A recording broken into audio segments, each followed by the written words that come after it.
and let's say not married? Okay. And are you guys in relationships or want to be in relationships? Yep. Okay, so this would definitely not be the time to check out. So when I say married, you could replace this with either ex or current girlfriend, depending on the situation. I don't know if you're anything like Skylar, but I believe this is the male brain. But when he leaves and comes back home, I believe there's this fantasy thought or something that he walks back in the door and then we have great sex. Any of you guys? No, you don't have to admit that. And it doesn't happen, if I'm just being honest, right? My first instinct is, okay, hey, this is going on here, this is going on here, the kids need this, because when he leaves, Nathan, will you turn the mic down a little bit? I feel super hot. When he leaves, although I still look feminine on the outside, I put on a masculine shell to survive. My 12-year-old tries to dominate me every day. I mean, every day. It is a power struggle. And so my hope in this conversation is to set you up for success when you go back home. Because some of you, like how many of you, like you're already excited about the stuff that's happened here? Yes? Oh, yeah. Okay. And you might go home, or your conversations up until this point might have been like, hey, this is what's going on with me. I'm going to go do this. Like, and your first instinct might be to go home and say all the things you're about to go do. Yes? Yeah. Okay. And if your wife is anything like me, it would be, prove it. I don't want to hear your words anymore. Because how many of you guys, like who do you, because I want to just bring attention to, your wife is in relationship with the dude that left 3 days ago. And how many of you know there's been disconnection, disruption, unsettled things, resentment, bitterness that's present in your relationship? Yeah.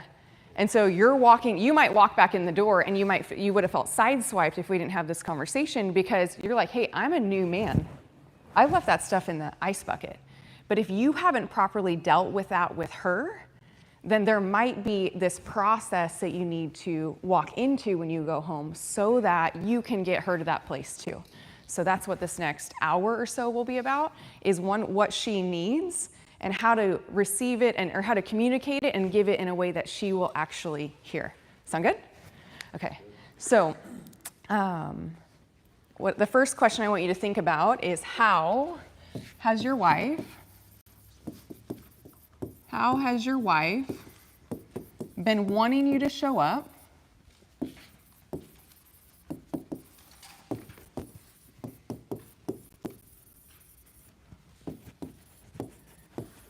and you have?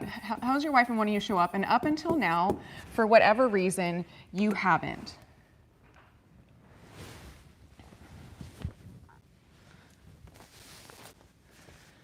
So how has your wife been asking you to show up, and up until now, you haven't? Some of you, you've missed this so much. She's asked, you've not done it. She's asked, you've not done it. She's probably complained, got mad about it, you've not done it.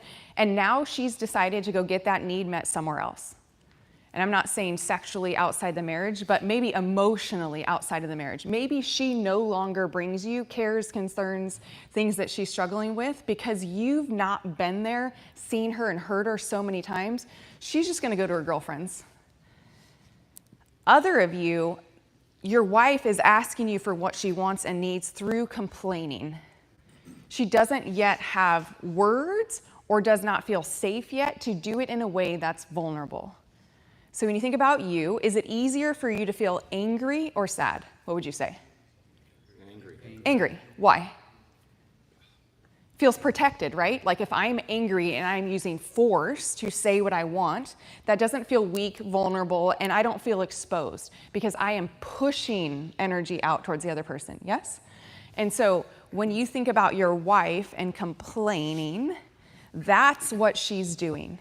Right, so she's using anger or frustration or nagging to protect her heart, but underneath every complaint or every nag, your wife has a heart message that she is trying to tell you that's vulnerable and might feel weak to her.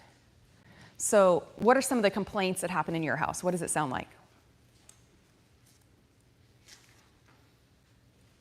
Or your wives are perfect, they don't complain. Yeah. I haven't cleaned out the garage. You haven't cleaned out the garage. Okay, so, and it sounds like you haven't cleaned out the garage. What's your name? Ken. Ken. So Ken, you haven't cleaned out the garage. Is there anything else that gets added onto that? Usually, yeah. What else? That's what I'm looking for, is the what else.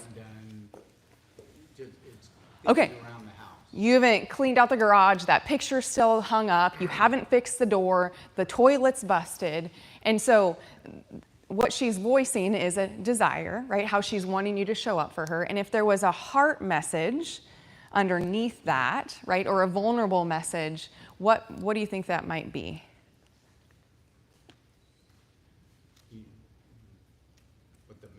What she's interpreting from me not doing it? Oh no, she's interpreting that maybe you don't love her, you don't care about her, she's not a priority. Yes, Correct. That's a good thing to be aware of also. But underneath that might be this message of like, Ken, I need you. You're the one dude that can do these things for me. I need you. And when I think about like the one dude, your wife, so I don't know why, we can ask God, but most men are designed that they desire to connect sexually, and then they feel comfortable connecting emotionally. Yes? And then most women are designed to connect emotionally, and then connect sexually. And so in these complaints, oftentimes is this bid for emotional connection. So when she says, hey, you don't make me a priority, or why can't you show up on time, or you're not helping with the kids, underneath most of those message is, I miss you, I'm lonely, I need you. You are the one dude on the planet that gets to meet my deepest emotional connection needs. And oftentimes, how do you guys hear those messages of you don't show up for me, I'm not a priority? What do you do when those messages come? Okay, so tune out. You might like push back and blame her. You get defensive. And so resistance enters the relationship, right? And then does she back down? No. Probably not. Well, some of them do, right? So, because women often, or men and women, right? When you get triggered or we don't feel seen and heard, I am the type of person that then gets bigger. Okay, if you're not going to listen to me, I'm going to get bigger. I'm not just going to, like, you don't get to just deflect this. I want to be heard, so I'll get bigger. Other of your wives then get smaller. I'm going to get, like, your wife gets quiet. She just stops talking, right? So she's like, okay, if you're not going to, she's trying to get you to hear her. And so when you don't want, or don't listen or blame and defend, what does that create in the relationship? Space. Yeah. Disconnect. Distance and space. And why we find that happens most times is oftentimes when there's a deficiency in the relationship, like, hey, like if you guys were to be honest, how many of you, and you can do a small raise, but how many of you are not fully giving your wife presence? Like you're not showing up for her. Yeah. And if you were to actually be honest, you're not making her a priority. Yep. Yeah. And so if you're not making other things are more important, and you're just not giving all of yourself. But when she calls it what it is, or tries to bring truth to it, you then resist. So there's this disconnect between your actions, right, and then what you allow her to bring. And what I found is oftentimes, and I used to do it myself, is when feedback's brought into the relationship, you then attach it to your identity. That's why you can't hear it. You don't want to hear it, because it would prove you right about whether you're a good enough husband, a good enough man, worthy and enough. Like how many of you guys know you take things personal? Yes? And then you begin to self-bash. Yes? And oftentimes that's a display just of a misplaced identity, because if you were rooted in who God says you were, who God says you are, who you are, it would create space for your wife to bring feedback to the relationship, and you could say, I can see how you'd say that. You know what, I didn't show up on time. I have been making the business a priority. You know what, you're right. Follow? Okay, so some of you, so how is your wife been wanting to show up, and up until now you haven't? Some of you aren't hearing this because you're blinded by your own bitterness. So a little root of, Hebrews 12:15 says, a little root of bitterness defiles many. And this is a sneaky one. So we, hey, events team, can we do the tables later? So we have animals on our property. We have donkeys, we have goats, we had chickens at one point. We have lots of animals, and I'm allergic to dogs. And the kids and the family wanted a dog. And so I say no. You guys know where this is going, right? We have a family meeting. Everyone says, we're going to help with this dog. Yes. And then Snickers comes. And we're in our back area, and we used to use this back area for events. And Snickers comes up, and he poops and pees right where this walkway is. And I'm out there with Skylar, and Skylar says, babe, this is really inconvenient that Snickers goes here. You need to train him to go somewhere else. And I remember it with just that exact attitude, just for the record, too. And in my head, like, I look at him, and in my head, there were lots of words happening of there's no way that that's happening, right? Like, and just I look, and I don't say anything. I'm just, okay, like, and almost made the choice that I'm going to let this go in one ear and out the other. Like, I don't give a crap about where you want Snickers to be trained, you know? And that's not my normal MO, so I got to check in, like, okay, what was that about? I'm like, oh, I'm pissed. This dude said he was going to help with this dog and hasn't done crap. I told him in the beginning, I'm not a dog trainer. I don't want to be the dog trainer. I'm not alpha. I want to be feminine. I want to be female. I can't go in and out of it with this dog. But if I wouldn't have checked back in, my bitterness would have blinded me. So how has your wife been wanting you to show up? And up until now, you haven't. How many of you guys have read the 5 love languages? Okay. And when you read it, did you notice that you give the love that you want to receive? Did you notice? It's like this, this immature, unknowingly, like it was unconscious, but like, I'm going to give what I want you to give me. And so many times husbands are not looking, is that how she desires to be loved? And I'll preface it right now. There are days where I say, babe, this is random, but babe, touch my arm. The next day, don't touch my arm. The next day, you can touch it a little bit. The next day, don't touch my arm, right? So women, the joke in our house, we have all 3 boys, right? The joke in our house is mommy's like this, woo! And daddy, Brendan, and Jeremiah are just like this. Yeah, and it's the truth, if we're honest, right? But are you paying attention to what she desires when you go to love her? Or are you just checking the box, hey, I showed up? Right? Or is it actually about her and what she needs in that moment? So I believe women need 3 things.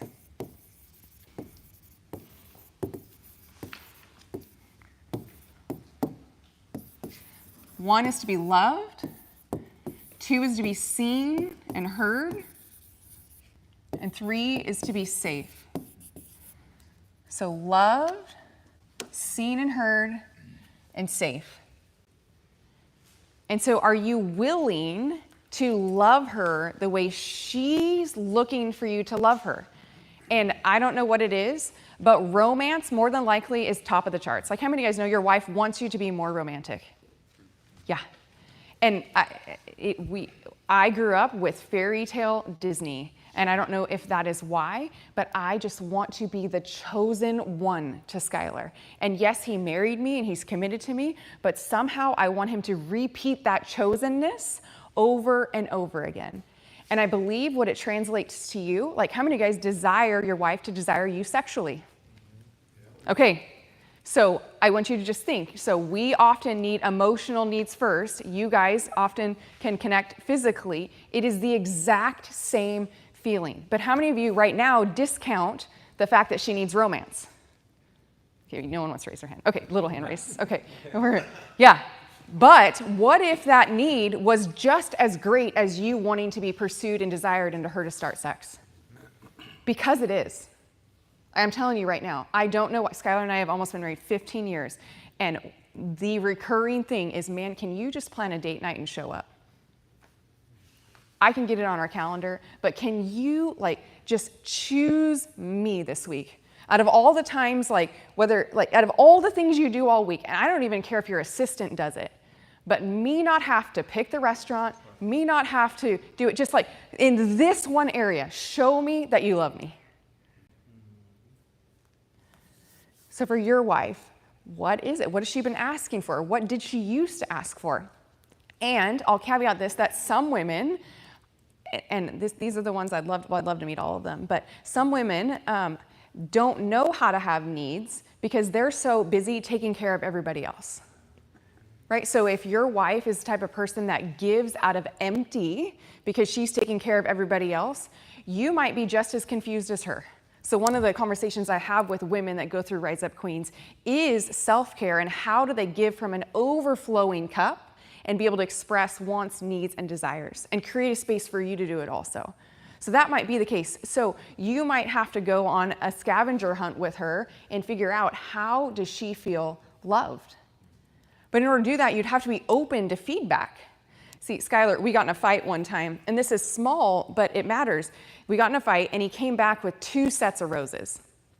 And so I was like, hey, thank you so much. I love the roses. And the first one meant a lot, but the second one, you didn't get any extra bonus credit for the second one, even though you actually maybe took from it because I'm the efficient one with money, right? So you spent too much. I said thank you and I appreciated it, but we have the relationship where he wants to know, is what I'm doing landing? Like if I'm gonna write you a note or make you coffee or go do something for you, do you actually feel loved by it?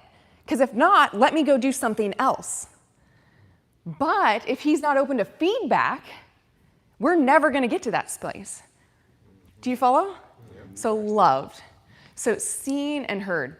How many of you guys know you're a great problem solver in your business? Like, you're fantastic, yes? And then you go home and solve your wife. Yeah, I know. It felt like a setup, so you didn't raise your hand. Yeah, is it working? No. Why not? She doesn't want me to fix her. Why not? You're the problem solver. So what comes up when she says, I don't need you to fix me? What are the other words that she says? I just want you to hear me. I just want you to hear me. Yes. Yeah, and long-term what it will create is you are always comparing yourself to you and me. I never feel good enough around you. And she will begin to resent if you two don't catch it together, she will resent you. And if she's like me, she will be revengeful, pull away and put up walls. Because you are doing what your brain is made to do, right? Solve problems. And so a great solution that you can control out of this is when she begins to talk, you can say, you would write this one down. Do you want me to listen or do you want me to solve this? So do you want me to listen or do you want me to solve this? So then you know, and I bet she will say, I want you to listen most of the time. Because it's another thing that's different about God's design in male and female. Oftentimes, and I know some of you might be external processors, so this isn't always, but most females are external processors. So I can be pissed about something, and if Skylar just gives me the space to say it out loud, even if it's about him. So I'll say, hey, I need to say something out loud. I need you to not take this personal. Because if I hold this in, I'm going to be resentful, I'm going to be angry, and I'm going to punish you, and I'm going to withdraw. And we have the space where I can say that. So can I say something that you might not like hearing right now so that I can lean into connection? See, what you might define as disconnection right now is actually connection. So when your wife is complaining or nagging about something, she is begging you to show up. Because the opposite would just be to be revengeful and punish you and withdraw or give you the silent treatment. So she is leaning into the relationship. But I get if you don't experience that as a lean in, but it is. So when I talk with the wives, I believe if you have been unfaithful or you have kept secrets and you choose to share that in the relationship, it is the greatest act of leaning in that's possible. Because you could hold it and go to the grave with it.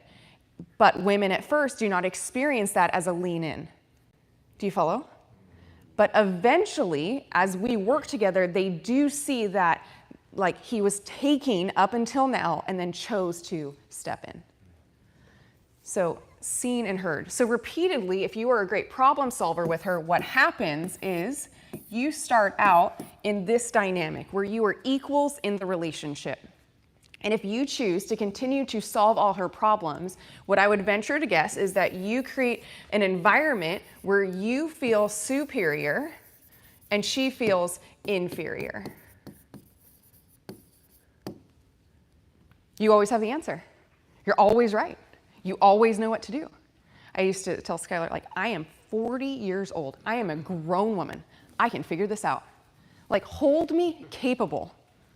Just like you would hold, like, hopefully your teenage children and these men and women you're raising to be the next leaders or people in your businesses, like, you hold them capable, like, hold me capable, but create this space where I can work it out. And I get it, because how many guys, like, there's a problem, you have it in your brain, you work it out, and you can spit it out in a sentence. Like, how many, that's you? Yes, that is not her, more than likely. She needs to just words out loud and say them, and then she comes to her own conclusions. And the last hang up where guys get stuck on this, and you're like, okay, cool, I can let her say the words, but, or no, what if she says, I want you to solve it? So get this. So what if she says, I don't want you to just listen, I want you to listen and then solve it, but then what if she doesn't take your advice? How do you react? Frustrated. Why? Why frustrated? Because she just asked me to solve a problem, and I did it, and she didn't take the advice, and the problem's not fixed. Got it. Or it's not fixed the way you wanted it to be fixed. That's probably more accurate. Got it. Okay. And so, because that puts us in this slippery manipulation place, right? So if I solve it, because it's like, it's not just this unconditional gift of a solution, it's this gift of a solution with an expectation that you do what I say. Right? So that also might be this. So could you, if she says solve it, could you create space for her to still be her own woman and use what you've said and maybe choose something different even if it doesn't solve the problem? Because do your solutions always solve your problems? No. Right. But our ego would want us to say yes, right? So she should take it because I know the best way. Right? And right, think about this. So how many of you might have this little belief in there, if your wife would just change, then you could have the relationship you desire?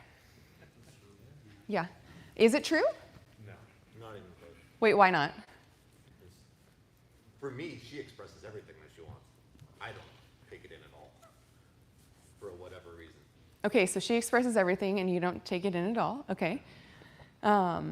So let's go back to the scenario of Skylar solving my problems. So at first, I believed he was trying to control me. I believed he was trying to fix me. I believed he was always comparing himself to me, and it created division, withdrawal, all that. So I got curious. You guys have talked about this last 3 days, right? Going to curiosity versus shame, right? So I wasn't shaming myself because it was him doing it. I wanted to shame him, right? So I got curious and I said, okay, babe, why are you trying to solve all my problems? And he said, well, I love you so much. And when you're hurting, so my other belief was you're trying to solve this because you don't want to deal with this and I'm an obstacle in your way. And how many, like, if we're honest, how many of that's the truth? You're like, I don't want to deal with this right now, so I'm going to solve this for you so I can move on with my day. So I believe that was partially true sometimes. But if that's another belief, right? You're trying to fix me, solve me, and then I'm an obstacle. Would that serve the relationship if I chose to believe that? No. So I'm looking for a way a belief that would serve the relationship. So he said, I love you and I care about you, and it's hard for me to see you hurting. And I believe that could be true also. So if I believed that he loved me and cared about me, and him solving my problems meant he cared, what might I feel? Compassion, cared for, loved, and that would create a lot of connection, right? Go back to the original scenario. Who changed? Me or him? He didn't change. He still tries to solve my problems. You did. Yeah, I changed. So I was either going to create hell on earth in my marriage or heaven on earth in my marriage, and no one changed but me. Now, has he gotten better at it? 100%. But he didn't change. So I believe one of the greatest lies the enemy can get you to believe is that if your partner would just change, then you could have the relationship you desire. It's just not true. You have a responsibility in the environment you are co-creating in your relationship. How would that be true? Are you guys tracking with me? Okay, so seen and heard. So this might look different. This might have to look different for some of you, because some of you come home at the end of your busy day and you then walk in the door and expect to be served. You sit down, you want the house cleaned, you want food on the table, you want the kids clean, like all, good to go. You don't show up ready to go to work when you get home. And if that works, that's cool. But I don't know about your wife, but I need more of Skylar than that. When he comes home, I need him ready. And so that used to look like him stopping in the garage or on his way home and mentally preparing to be home. Mentally knowing that I'm going to show up for my kids. I'm going to show up for my wife. That's done, and this is starting. And it might work different with your wife, but I needed him. I needed him to be there.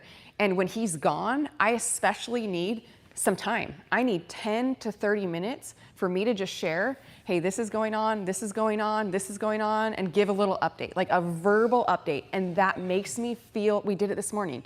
He was doing a podcast. He's been gone for a couple days. We sat down for 15 minutes. And instantly, I feel connected.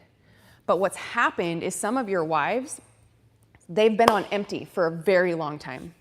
And maybe what you said to her is, you know what, once I get the business to X, Y, and Z, then I'll show up for you. How many of you guys have said that? Once I get to, well, guess what? For us, that then never came. And so I continue to stay on empty. And so he said, okay, maybe I'll switch some things up here. Let me just try it and see if it works.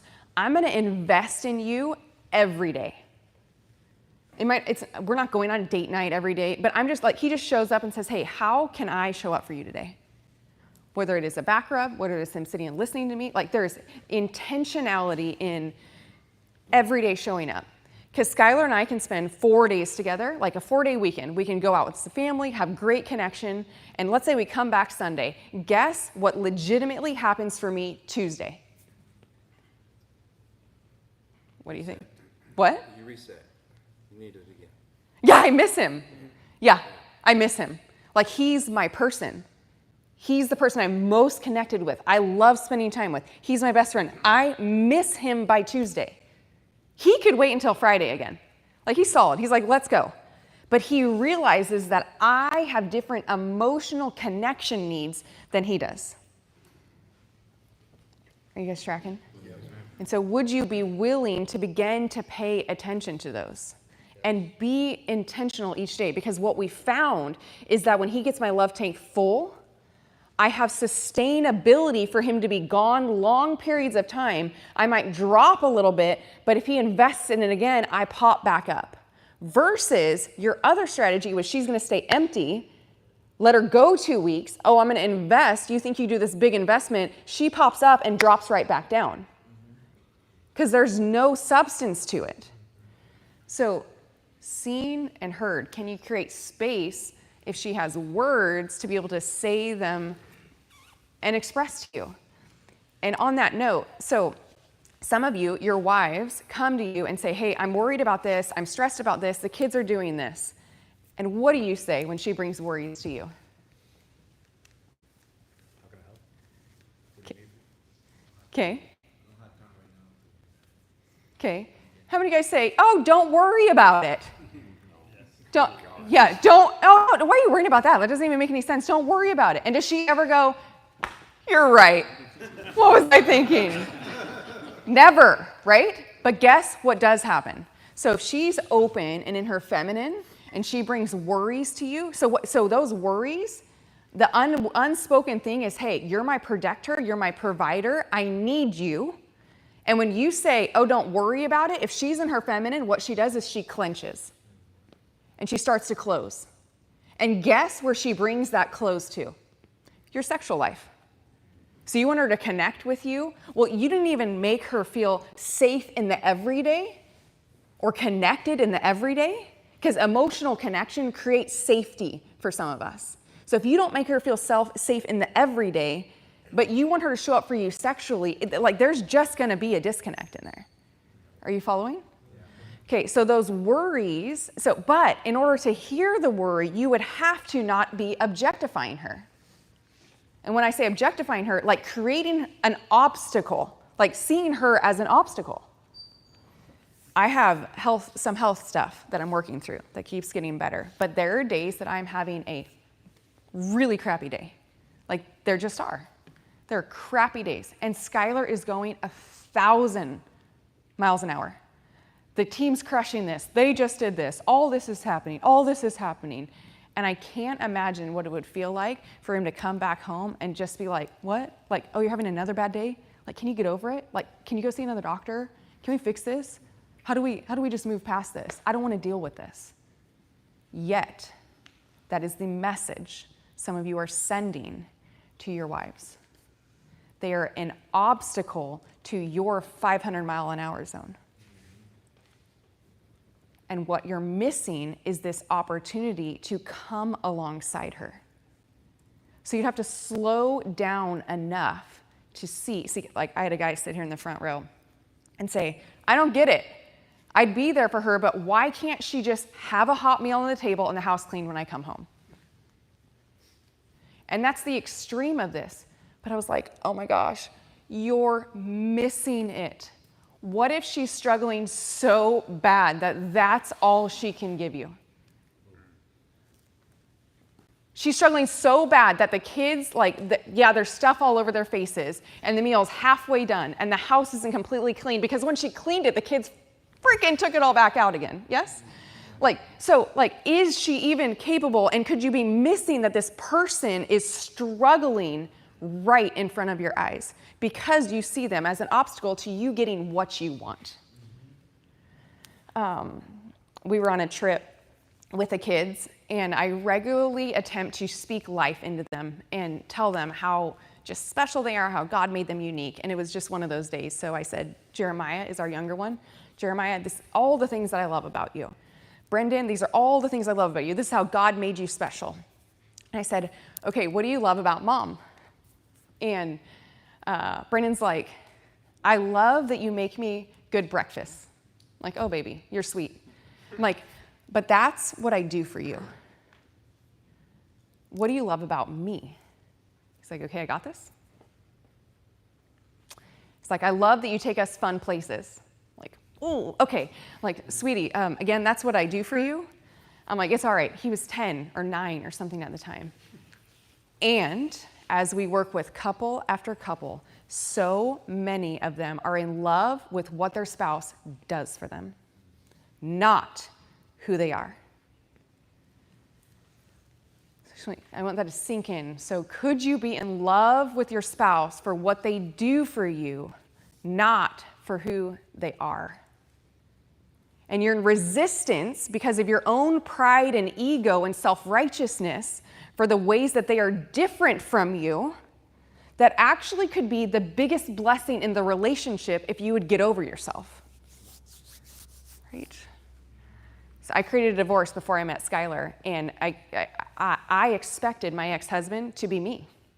I expected him to run the business like me. I expected him to argue like me. I expected him to manage our finances like me. I wanted to be married to me. How self-righteous. He wasn't me. He's not. And so Skylar we took the personality profile. We're both drivers. Like, we're both A-type personalities. But what we found as we ran business together is we execute completely differently. I take things to 100%, maybe 105. He is a visionary. So I'm an executor. He's a visionary. He'll take it to about 85, and he's solid there. But those last 15% used to create massive chaos in our relationship. I used to be the one, and so I expected him to finish all the way. He expected me to let go and have some more fun, like no one's gonna die, right? And so I used to be the one in the argument that I would walk out of the room and slam the door and expect him to follow me. How many of you guys are that or married to that? Yeah, I was very mature. I'm growing. And so we got to this point where he said, Jessica, we're going to make the rule that you don't leave the room when we're in an argument. So I said, fine, I'm not leaving the room, but don't touch me. Right? So I'll stand there pissed. And then I got to the place where I was like, okay, I'll stay in the room. You can touch me, but I'm not touching you. Period, the end. And I'm mad, very inviting. And then we got to the point where he could touch me and I could touch him. And now we're at this point where I can lean into him. But why that's important is because safety for some of your spouses is a big deal.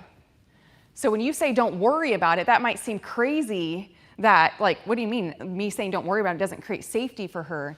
Like, for some of them, it doesn't. See, I had never been in a relationship where I could trust and lean on a man. So I had to learn that in an argument that Skylar was safe.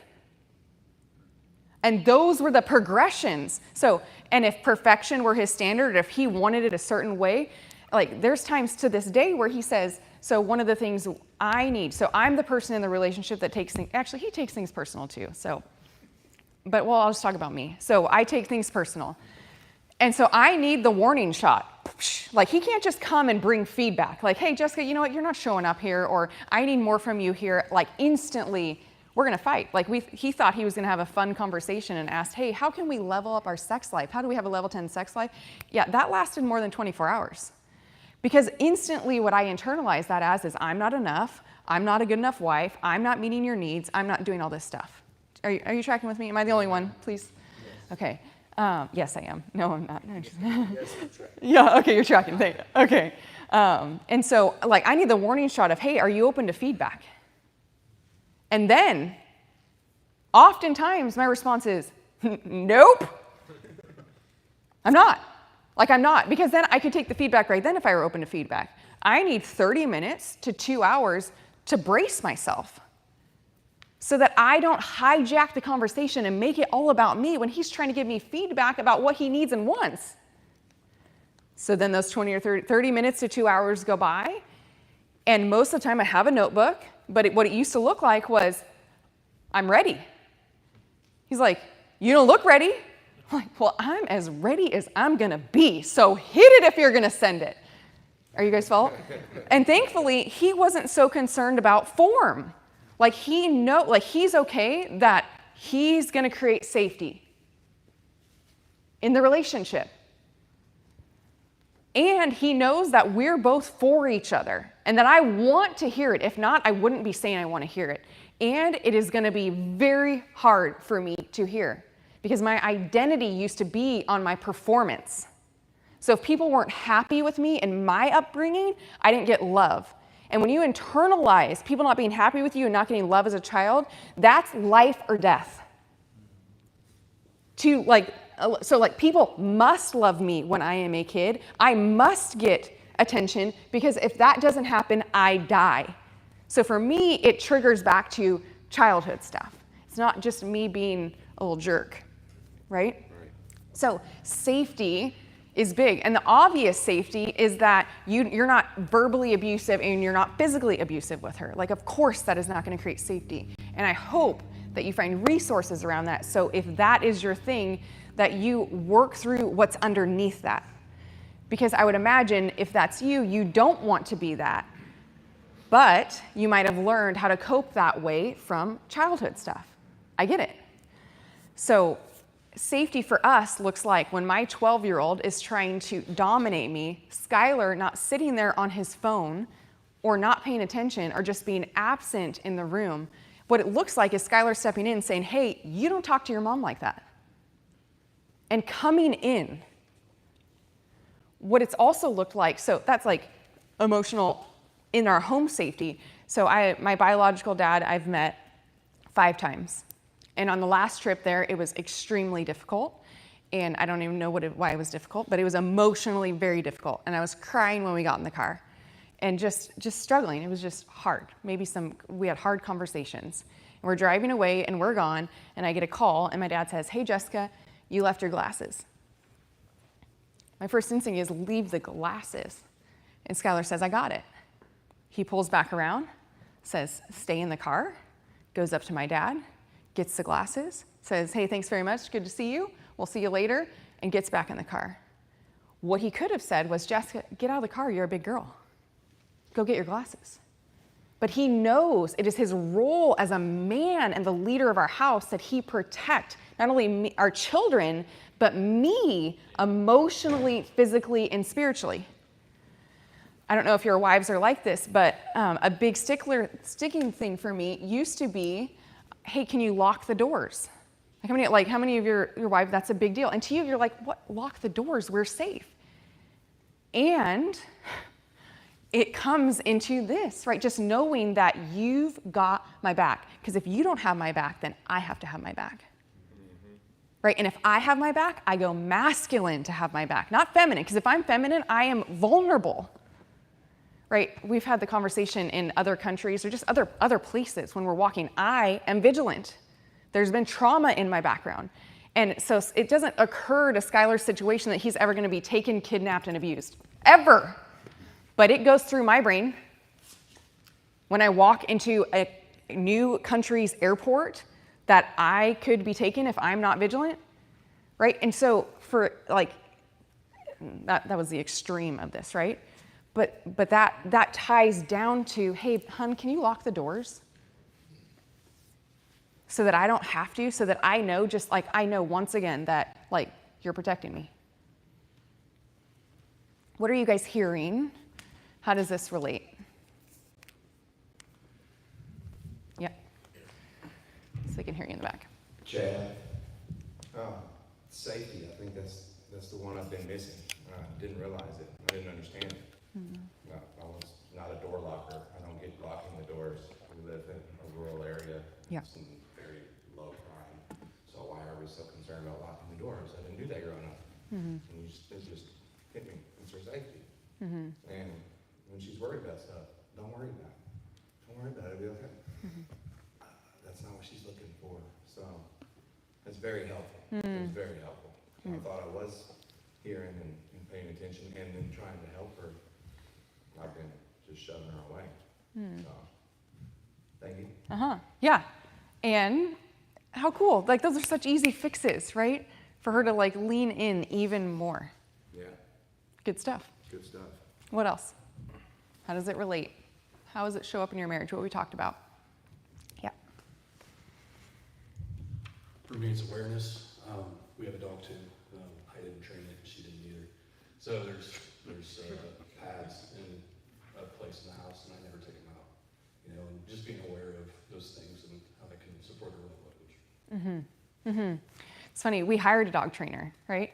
And but then the trainer had to train us on how to train. Like, someone still has to be alpha, and I'm like, I refuse to show up as alpha, because automatically, like, your stance as a man, the dog knows.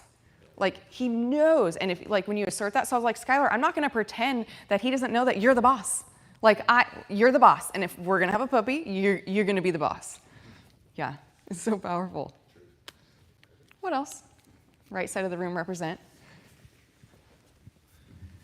Paul, I think what resonates in my marriage the most is definitely the scene of the herd.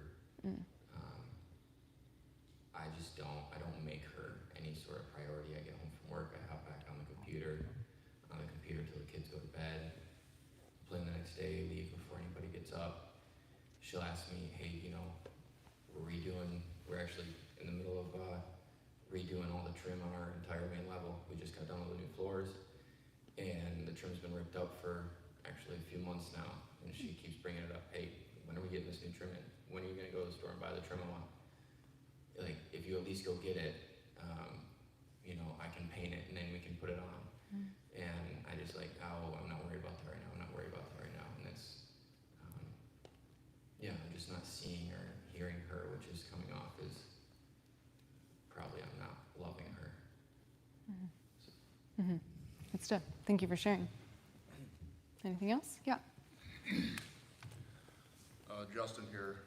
I had an experience with my wife last night, I guess, where she tends to close up and just be quiet. And I want to solve that. I want to talk.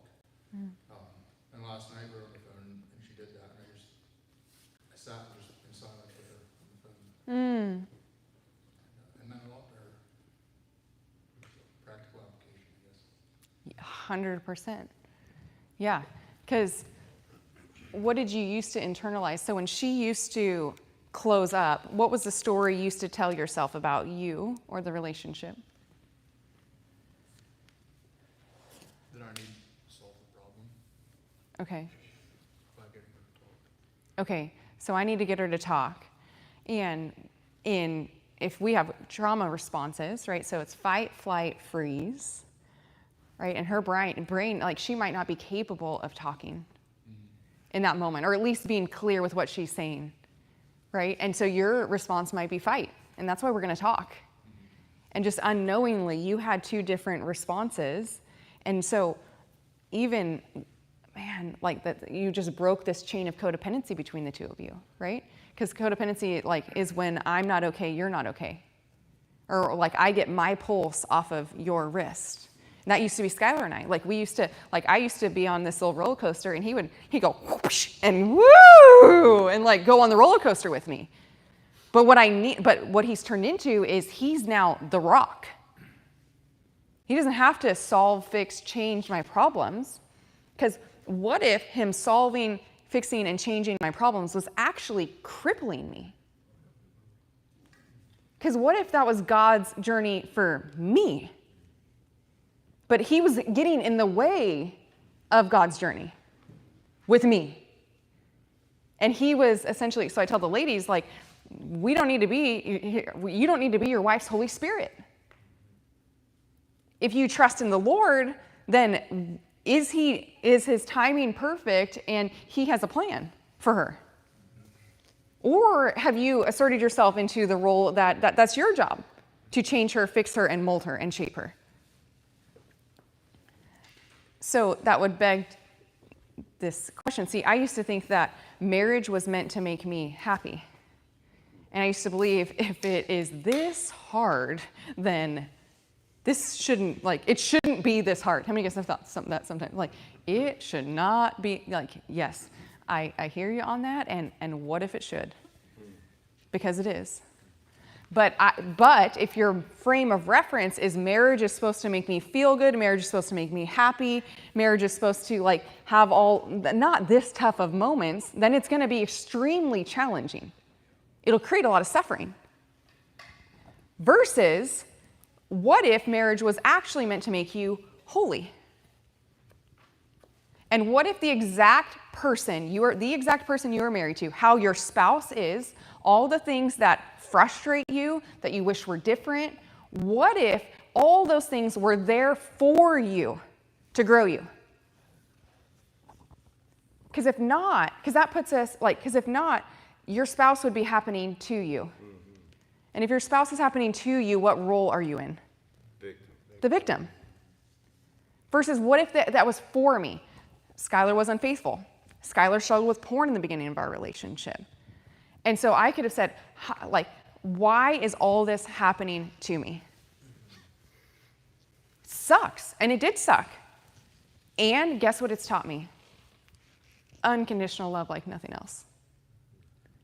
And so, I don't know. I still don't know how to answer the question of would I have wanted to, like, would I take that out of? Yes, I actually would. Yes, I would. I'm sorry, I'm not there yet. So yes, I wish that never would have happened. And if marriage isn't meant to make me, if it's not supposed to make me happy and it's supposed to make me holy, it's working. Because we have had to work through some significantly serious things. So, loved, seen and heard, and safe. Next, I want to talk about the commitment ladder. So, the commitment ladder. So, there's a couple levels to commitment.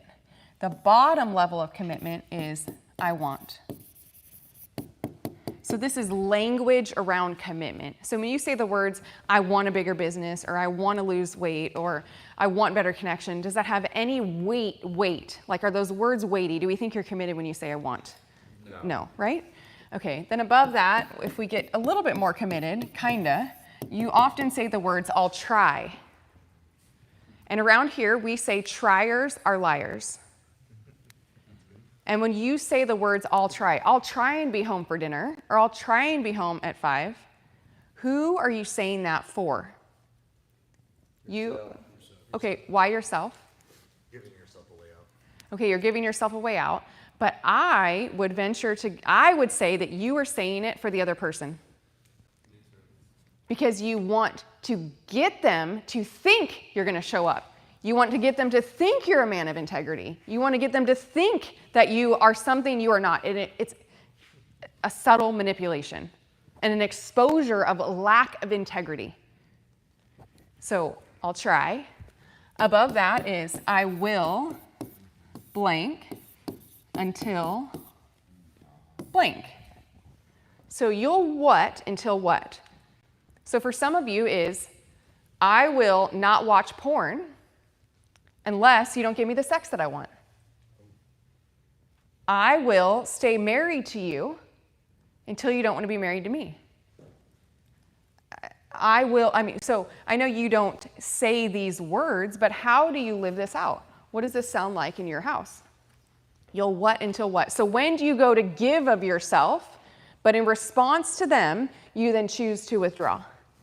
So I want you to think about that, but I want you to think about this. So you're going to go home after this event, and I want you to think about this moment. And let's say for 2 weeks, you start showing up. You take her on a date night. You get her flowers. You start writing her a love note. You start helping with the kids. You learn how to use the washing machine. I mean, things are happening. And let's say she doesn't say thank you. Let's say she doesn't change the way she's behaving. Let's say she's actually still acting like a jerk. So in that moment, that defining moment, whether you choose to continue to show up or you choose to revert back to your old ways, will define whether all that change was out of pure commitment of who you say you are as a man or manipulation. Were you doing it for what you were going to get out of it? Do you follow me? Yes, ma'am. So how does this sound in your house? You will what until what? This is when you answer. What do you do and then go to change when she does something?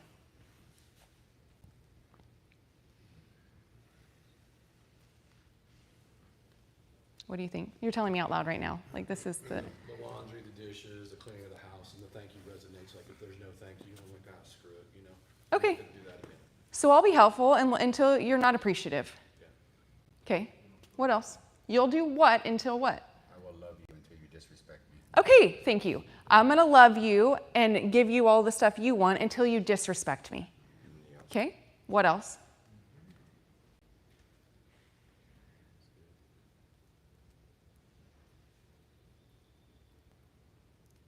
I will try my hardest unless you change, unless. Okay, I'm going to keep changing and growing until you don't want to. So I'm going to grow and change and be committed to this relationship unless you're not. Okay, what else? I'll listen until I don't like what you have to say. Yes. I'm going to listen until you say something I don't like. Yes. Yeah. What else? Yeah. Right side, my right side of the room, you guys are not represented. They're kind of winning right now. What do you do? When do you go to shift? When do you go to withdraw? And how do you withdraw? I was thinking something similar. I was going to say, I will listen until you don't listen to me. Okay, so I'll listen to you until you don't listen to me. And so when you think about, so again, what role do you put yourself in? So I'm going to do this, but in response to you, I'm going to back off. What role is that? Again, it's the victim. And what feelings are guaranteed to be present when I put myself in the role of the victim? What feelings? You guys learned this last night, right? Yeah. What? Okay. Anger, resentment, frustration. What else? Lonely. What else? Rejected. Despair, hopelessness, all of it. But in this scenario, who put you there? Yourself. You. So regardless, you put yourself there. right? So now you know this is a red flag. Anytime you're feeling angry, resentful, frustrated, lonely, rejected, like despair, hopeless, you get to check in. Did I put myself in the role of the victim? Because above this is, I'm willing to do whatever it takes.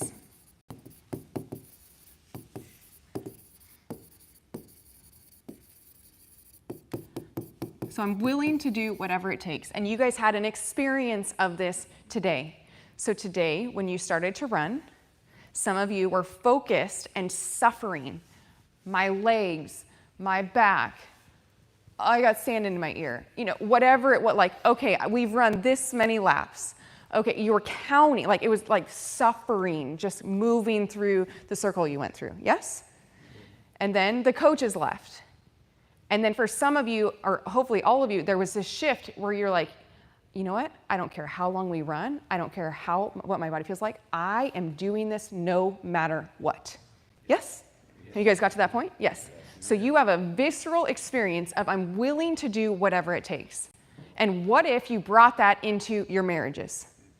Because you're capable. So regardless of how she shows up, this is where it is you're doing it because who you are as a man and what you say you stand for. It's the most powerful place to be in. And it's transformative in a marriage.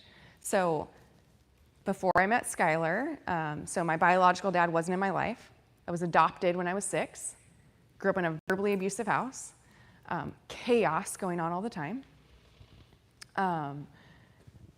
Got modeled to not trust men, to take care of myself. So I created a divorce. But I knew I wanted to be led. Like I knew it wasn't in God's design for me to be the leader. And so I wanted to do something different, but didn't know how. So I used revenge, manipulation, control, all of it to stay safe. And I would use anger. So anger is a manipulation tool, if you didn't know. Because you can communicate the exact same thing and get what you want without having to use the force. And so I chose at that point to use anger to manipulate Skylar. And he caught on very quickly early in our relationship. And we were in the car driving, and he said no to me for the first time. I don't even know what it was about.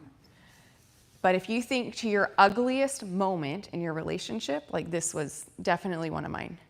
Like he said no, but I had to react. Like I think I was shaking. Like I was physically shaking. Like I felt so out of control because me being in control meant I was safe. And so if I were abusive, I would have hit him in this scenario.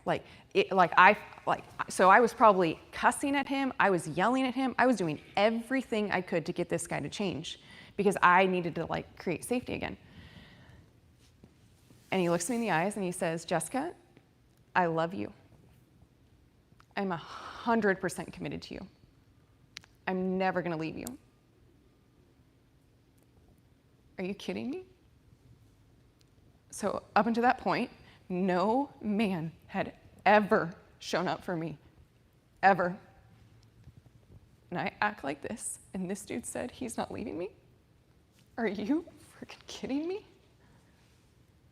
Like, man, but he knew what he was committed to. Regardless of how I am, regardless of what I do, he was committed to our marriage. Because of his commitment, and I was not there. I was 1 foot in and 1 foot out. If you're gonna hurt me, I'm gonna hurt you worse. I did not show up in this place. I was in self-protection, and I didn't know it. And so we had to have this conversation repeatedly. But I am telling you, Skylar, because of his commitment, has healed things that were not his to heal.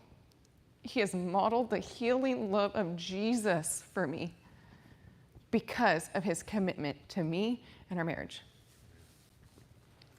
So you now have an experience of it. Proverbs 14:23 says, all hard work brings a profit, but mere talk leads to poverty. So you can go back home and you can talk about it, or you can be committed and be about it and do it. Proverbs 14:23 says, remember, therefore, from where you have fallen, repent, and do the works you did at first. So some of you need to remember, like when you got married and you were courting her and you were pursuing her and you were looking past all the things that you now find offensive or frustrating or annoying. You were looking past all those things. Remember that guy. Repent. Some of you have some, hey, you know what? When you go home, having some conversations of like, I've messed up. I haven't shown up. I could have done better. I'm sorry. And not just I'm sorry, because who's in control when you use the words I'm sorry? You are. Yep, I am. Versus, will you forgive me? See, I release control when I say, will you forgive me? Because then she gets to say yes or no. And then you get to go on reconciliation. And then, so remember, therefore, from where you have fallen, repent and do the works you did at first. And so could you get back to this place of commitment? And so the hope is, Griffey, you could stop it now. The hope is that you utilize this community of men, right? Like how many of you guys feel like these guys know you and know your deficiencies, they know your selfishness, like they know you. Have you guys made yourself known? Yeah. So the hope is that you go back home and then have these men to fall back on. Because what if, like I'm serious, like there have been wives that don't say thank you, don't change 6 months, a year, 2 years. Like there have been some major stuff some people have